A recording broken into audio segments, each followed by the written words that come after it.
Hey y'all, it's August the 11th, 2017. Y'all, earlier I was doing some Facebook live streams because I wanted to get back on the live streams. I've been having a little bit of technical difficulties on Facebook. They got real choppy. I didn't upload them to YouTube, and I haven't uploaded videos for YouTube in a few days, right? That's what I was off doing earlier today, these Facebook live streams, right? I don't have a lot of people in my Facebook group, and that is by design and stuff, but I did notice that, certain videos were getting some pretty good views on them regardless. One of the top videos that was viewed was a live stream video that I did on Facebook. It's not available on YouTube. Maybe it will be in a short minute. I made a video about how to do drugs, right? And that's what the title of the video was. People were very interested. People clicked on it and said, well, how to do drugs? Why is Gerard talking about this? And for good reason. You know what I'm saying? For very good reason. The thing is, obviously, that was going to be a popular video. How to do drugs, alright?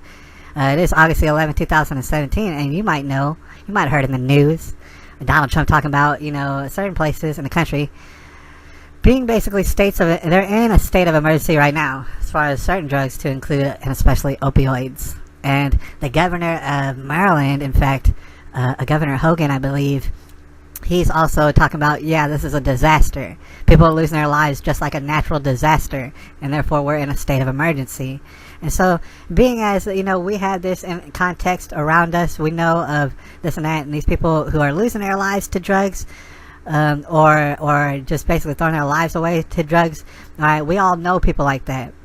In my particular area, it's not so much opioids as much as it is crystal methamphetamines, right? People love that stuff, and they love a lot of stuff around here, but especially those crystal methamphetamines, right? And we're going to talk about that a little bit. You understand? You go throughout the nation, you're going to find people doing this and that drugs, all right? It's pretty popular. People are starting to understand out there, like I've mentioned before, that we've been lied to about drugs, y'all. Alright, and in a way, it's been very disastrous to us to have accepted these lies, alright, because it did not save us from drugs. In fact, it kind of nudged us into these drugs. And when I say these drugs, I mean the hard chemical ones that you find on the streets from the homeboys, alright, I mean those drugs, alright, in particular. But as I was stating in the Facebook live stream and actually in videos prior, everything is drugs. Everything, alright, and that's one of the main lies when it comes to drugs. That's what really sets our children down a dark path, alright, because they don't exactly understand drugs from the jump, alright, and you might be thinking, you want to talk to little kids about doing drugs? Hell yeah, I do, alright, because someone has to. I got a message, alright, somebody has to, that's why, alright, because if we tell the children about the drugs, alright, chances are they won't throw their lives in the garbage, alright, so we do want to talk to them about that. And I was mentioning in the previous video, the fact is, we all can step back. We all have the capabilities to maybe do drugs. I mean, because drugs is everything, but we have the power to conquer and lord over drugs. Right? We do have that capability, and at the same time, we have the capability to let it overcome us and overwhelm us. Right? And then we fall prey to drugs. Right? And this goes to anything and everything, you guys. Everything that makes you feel good. Now, like I said, people have been lied to 7 ways from Sunday about what is drugs, what is the point of drugs. Alright? They've been lied to because, in particular, the biggest part of the lie is that everything is drugs. Right? I say that because you've been in public school and you've been out in the public and you've been seeing like pop culture and stuff on the television, and they'll tell you things. They'll get up on the television and tell you, don't do drugs. Just say no to drugs. You heard that, the DARE program and all that. They've been telling you, drugs are for losers. They're going to throw their lives away and stuff. They're garbage individuals and stuff. They ought to do it. In fact, we should throw them in jail and stuff. You've heard all this sort of rhetoric. You've seen it taking place all around you in the nation. Right? The problem is, they're not exactly acknowledging that drugs is everything. Right? Drugs is when you go out and play basketball. Drugs is when you feel the sun on your skin. Drugs is when you feel a nice breeze. And it feels good. Right? It's everything. It's hanging out with your children. It's having a nice brunch. It's going for a jog. It's lifting weights. It's reading books. It's meditating. It's anything and everything drugs. Everything that makes you feel good. And you gotta understand, without these drugs, we would feel very bad. The reason for this is we're all up in the tribulation, that's why. So of course you would feel bad. You'd feel empathy for all sort of people suffering around you. And you do. Alright, so people start to feel down. Right? And this is at the point in their life when they take drugs. Now, I don't care if you're getting on a swing at the park, or I don't care if you're driving a very big truck.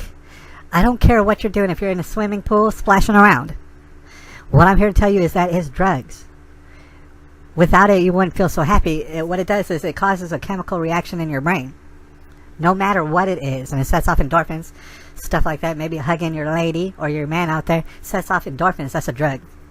It's making you feel good. And by definition, a drug will make you feel good temporarily. If that drug, no matter what it is, horseback riding, or maybe you like to skateboard, it does not matter what it is. It's not going to make you happy forever. And that if it runs out or you don't have access to it, there goes your happiness. It was a drug. It was temporary. Right? So we start to understand that everything is drugs. Now we're not totally ignoring the fact is that there's drugs out there that'll ruin your life real quick, or at least make it seem that way. We're not saying that that doesn't exist. Of course it exists. I call it like chemical drugs. If you really, I guess like the hard on the street, you buy it from the homeboy type drugs, or maybe you buy it from the doctor. Either way, they're the same thing. Alright, so we're talking about those sort of drugs. Alright, that's what people like Donald Trump and the governor of Maryland, that's what they mean when they say those kind of drugs. They're talking about opioids in particular, like the Oxycontins and all that sort of stuff. Man, that heroin, dude, it's the same thing. It is heroin, like, or it is the stuff that they put in little pills and they prescribe it to you. It's the same thing. It's like, it looks different. I understand that. But we're talking about those drugs as being dangerous. It is crucial and paramount to understand that everything is drugs. And drugs is dangerous. The reason it's so dangerous is because you might not have access to it forever. Right? And if you were to let it monopolize your happiness, whatever drug it is, if you let it to monopolize your happiness, you're going to become dependent on it. Let's say your drug was teaching children, you're a teacher and stuff, and you love to teach children and stuff, and the system forced you out, now you can't no longer teach children, right? You're going to feel very badly. You're going to find that you might get very depressed off that, right? Problem is that you let a drug monopolize your happiness, and that's terrible. Like we discussed in the previous video, it's best to diversify your drugs. Right? And when you go about in a video telling little children, and that's who I'm talking to in particular, little children, they'll understand the words that I'm saying. Alright? I'm talking to little children out there when I say diversify your drugs. Yes, you do drugs. When you go out to the playground and you're on the monkey bars, that is drugs. You've been lied to. And I'm sorry about that. I'm sorry if it's blowing everybody's mind. But you've been lied to. You know what? You know, as a little kid, when you go to the front of the store, dude, and you have all those candies right there, it's drugs. Because it'll make you feel good. It'll also probably give you cavities and stuff. Right? They're very addictive in nature, these candy bars. And all sort of other stuff. Alright, we're talking about everything as drugs. You understand? Why do people take drugs? The short answer is to feel good. Believe it or not. Any kind of drug to feel good. Alright? Imagine you're on top of cloud 9 and you just couldn't feel any better and you're just floating in air and stuff like that. You're just feeling like $1,000,000. Are you going to take drugs? Are you going to go out of your way to take drugs? Probably not. Alright? Probably not, because you already feel so good that you can't even think about that. You can't even think about that right now. Alright? So you start to understand very simply that people take drugs when they feel down. When they feel bad. When they feel a little bit low and they want to get raised up. Right? You might look at that drug that they do and say, oh, that's bad for them, they shouldn't be doing that drug. The whole point is that they've already felt bad. Alright, so I do want to focus on the fact is that it is a state of emergency, or at least that's what they're saying about it, that they need more funding and things like that, more treatment. I'm not sure what exactly they mean by that, but we'll find out, I'm sure, very shortly, because Maryland's swimming in opioids. For real, people are dying for real all over the place. Alright, but it's interesting to note, and they can't necessarily come out publicly and say this, but it's interesting to note that even if you were to somehow sweep all the heroin and all the opioids and Oxycontins out of Maryland, there would still be a problem. Right? Whether it stems from poverty or broken homes or this and that, violence around you and your neighborhood, there's still going to be a problem. The drugs, although that's the focus in the state of emergency, the drugs actually ain't the problem. As weird as it is, because I know all sort of people overdosing on the drugs and they're losing their lives, the funny part is that the drugs are not the problem. Right? And that's not to say that I would discourage Donald Trump or the governor of Maryland from doing what they're doing. I don't know what they're doing. In fact, I probably would encourage it because it sucks to see all these people dying and stuff out here. And it's a lot of people. So, with that all being said, and with that in spirit, I do reiterate, the drugs ain't the problem. The drugs, although it's a short-sighted solution to a problem, they were the solution. And there was already a problem. Right? And the problem is simply that. It's something that everybody can relate to. Have you gotten down before? Have you felt like you were in a rut? Have you felt like you were all lonely and nobody wanted to hear your feelings and stuff like that? Nobody really cared or something like that. Have you ever been in that sort of a situation? Maybe you got embarrassed at school, dude, or maybe someone just said something to you and you felt kind of bad about it. Maybe you got a bad test score in class and stuff. You study as hard as you could. You feel bad. Alright? That is universal, and that is the underlying problem. People feeling bad. They feel very bad. Some people feel so much worse. You know what I mean? And they get very much bipolar and all sort of depression or whatnot. They feel bad. Inevitably. That is the common denominator. Now, in a land full of choices, you're going to have infinite choices as to what to do or what to take in or what to ingest and make you feel good. Alright, all sort of choices. Problem when we look at people taking the opioids and this and that drug and the smack and the dope and the crystal methamphetamines, problem is when we look at them and judge them, we're seeing them go through a very natural process of feeling bad about something and trying to feel better. Alright, so you look at those people, and if you criminalize those people in your mind, you gotta understand you are those people. You're criminalizing yourself.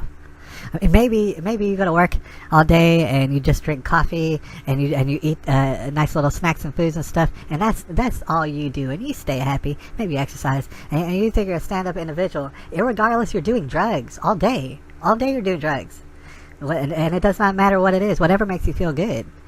These people out here, seeing as they've been tricked into not feeling good and accepting that, they think, well, okay, I have to do stuff that makes me not feel good with my life, and my life doesn't feel very good. I have to do this stuff, though, so maybe I'll pop some pills, alright? Maybe I'll go to the doctor and he'll pop me some pills. Maybe I'll go on the street and get the same exact pills from somebody else, alright?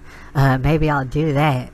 And to be honest, I don't think anybody could be out here judging nobody for doing drugs if we all do drugs. They just pick different drugs. I personally do not care for the opioids and all this other stuff, but I don't do that crystal meth and the smack and the dope and the whatnot. But still, they're just like me.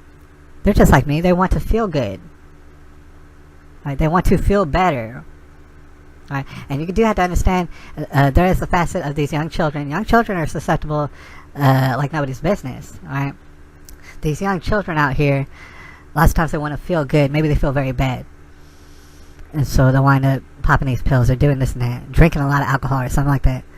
Maybe they feel a lot of social anxiety, because you understand that there's a lot of this going around. People have different social anxiety disorders and things, quirks, that they act weird and they're not good with people and interaction, and so maybe they'll drink alcohol. This is normal. This is what's happening, at least with our children all across the nation. They might drink, they might do this and that to make them to feel more comfortable around people. It really doesn't matter. They're out here doing drugs because they want to feel good. Alright, so that all being said, basically that's a large lead up to the theme, the message that I want to put out there as far as children or even grown adults and stuff. Alright, you're doing drugs because you don't feel good. You're attempting to feel good, and I understand that. Alright, I can't tell you what drugs to do. I wouldn't dream of telling you what to do, what drugs. I know that I can't tell you to not do drugs either. This is all up to you. You're an individual. Alright, seeing as we know that everything is drugs, though, and seeing as we know that the purpose is to make us feel good when we feel bad, alright, and that is the purpose, and then we also know that certain drugs, they'll overwhelm us, they'll take over. We might start thinking about this drug over and over and over, and we don't realize that drugs are all around us. We can be happy in all sort of untold ways, alright, for no money. But so we get kind of confused, and sometimes when we get overwhelmed by these drugs, it takes over. Alright, it's a slippery slope to your life is busted up, dude. Your life is done for. And this does not matter what drug it is I'm talking about. Everything is drugs. Can't let that happen to you, because If you're to lose access and stuff, you'd go nuts, alright? You go nuts. You need to understand that everything is drugs, right? So once we already have that in mind, once we already know that the purpose behind any drug is to feel good when you felt bad, this is what I want to talk to y'all about. It's called moderation. Alright? We need to focus on that, because if we understand everything is drugs, then we should also understand that moderation is key. Alright? And just to use a benign example, if you were to go outside and play basketball forever and ever, 24 hours straight, and just keep doing that and not getting any rest and stuff, your life will fall apart. Right? You do have to moderate any and every drug.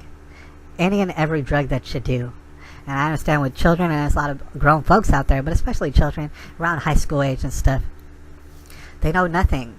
They know absolutely nothing when it comes to moderation as far as these drugs that they get into, because they'll get into it in secret. Parents out there are somehow believing that their children ain't drinking alcohol and popping pills and doing stuff. Yeah, they are. Or they know people who are. Alright? So understand that they're going to do it in secret. And while they're doing that, most parents will not take their time out to teach their children what moderation is and how it works. Alright? If we understand that everything is drugs, we understand that there's a purpose behind it, well, then we could teach moderation. Because if the purpose is to feel good when you feel bad, then with whatever drug you do, just for example, let's say alcohol, right? Most parents are not going to teach their young girl out there, high school age, how to moderate her alcohol drinking. And this has been the tradition. Like, everybody's been at a party with some little girl who thought she could drink everybody under the table. Yeah, she's me by the curb throwing up. Dude, it's happened countless times in this nation. For example, because people aren't taught moderation. Right? All sort of things. You see all sort of tragedies. Like, for example, it's just throw something more extreme out there. A lot of times these young ladies might get taken advantage of at parties because they went over the line with the alcohol. Right? They had no clue how to moderate. And I'm not saying, dude, that these girls... see, that would be the argument against me. Like, oh, you're saying these girls deserve to get raped? No. Everything around that situation was terrible, to include that the young girl had no idea how to moderate herself. Moderation is this. Alright? I mean, a lot of people already understand where I'm going with this. You take a little bit of whatever drug it is. I don't care what drug it is. You take a little bit and savor it. A tiny bit. The tiniest bit. Right? With these young kids out here, what they'll do is pop a pill. Or maybe they'll pop half a pill. Something like that. Meanwhile, that's a very strong drug they took in. They would have been way better off. If they're going to do it, and I can't talk about, they would be way better off taking a little tiny piece. Taking it in, savoring it, letting it sit for a while, then taking another little tiny piece just as soon as they felt like it, let it sit for a while, savor it, whatever drug it is. Right? If you're hanging out with your children and y'all are playing some board games and stuff like this, savor that. Stop for a second in your mind and think and breathe in deeply and say, oh my gosh, this feels good. Savor it, because these people out here, their problem is not the drugs at all. It's that they can't moderate. Right? Basically, the way that I've always described it is they are chasing a feeling. You understand that my family tree does come from alcoholics. A lot of them. How far it goes back, I couldn't tell you. But the problem with alcoholics in general is not the alcohol. It's not that they drink it. It's that they don't savor it, dude. At the end of the day, they start guzzling it. They say, oh, it's not enough. Oh, it's not enough. I gotta get more. Oh, it's not enough. I gotta get more. That's the opposite of moderation. Alright, before we get out of here, dude, I want to tell you a story about my Uncle Willie. Hopefully I see him pretty soon. Alright, I want to go down to San Antonio and check things out. Alright, what always kind of made me wonder about my Uncle Willie is like, dude, alright, he was getting Social Security or whatever. I mean, he'd worked a lot in his life. Alright, he'd get his check and then he'd spend it all on alcohol. And the thing is, that's cool, spend all your money on alcohol. It really doesn't bother me or anything. But what you would notice is 2 weeks in, he'd be out of money. And for 2 weeks, he had to like just basically squirm with no alcohol. And that's ridiculous. How is that even possible? It's like, I always thought in my mind, dude, if only he knew how to moderate, he'd be able to drink alcohol every day throughout the month. But he couldn't do that, right? And a lot of people get overwhelmed, right? And so moderation is key. No matter what it is you're doing, do it slowly. If you like to eat awesome food and go out to eat at fancy places, eat it slowly, savor it. Because when you don't and you forget how to, that's when you start slipping down a slippery slope. That's when a drug will take over your life, and perhaps ruin your life, probably take your life. Alright? It is all about taking it slow and savoring it. perhaps thanking God that you got it right now, and understanding it's not going to be forever. You're not going to have it forever. So you might as well savor it and do what it is you do out there, you guys. I'm not here to tell you to do all sort of things. Of course, y'all are doing all sort of drugs out there that I'm not affiliated with, and vice versa, right? It's important to know what drugs is, that you've been lied to about it, all right? And I really think that this line of reasoning, at the end of the day, it could do just as good as these millions of dollars that are going to pour into treatment to combat drugs, when in fact drugs were never exactly the problem. Anyways, it's a long enough video, y'all. I'll holler at y'all. Probably about drugs, because y'all are interested, right? For whatever reason. Drugs. And I'll holler at y'all later. It's been a pleasure. It's August the 11th, 2017. I'll have to holler at y'all.